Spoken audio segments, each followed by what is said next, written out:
নমস্কার।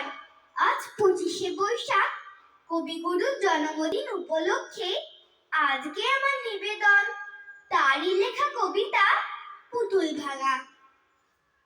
7 8 27 আমি বলেছিলেন বলে গুরুমশাই আমার পরে উঠল রাগ জ্বলে। মা গো, তুমি 5 পয়সায় এবার রথের দিনে সেই যে রঙিন পুতুলখানি আপনি দিলে কিনে। খাতার নিচে ছিল ঢাকা, দেখালে এক ছেলে।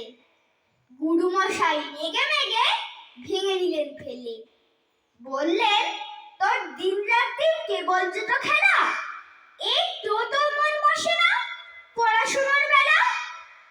মা গো, আমি জানাই কাকে, ওর কি গরু আছে? আমি যদি নালিশ করি এক্ষুনি তার কাছে। কোন রকম খেলার পুতুল নেই কি মার ঘরে? সত্যি কি ওর একটু মন নেই পুতুলের পরে?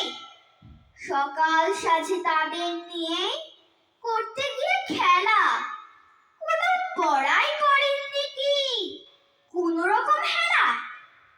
ওর যদি সেই পুতুল নিয়ে ভাঙেন কেহ রাগে, বল দেখি মা, ওর মনে তা কেমন তর লাগে।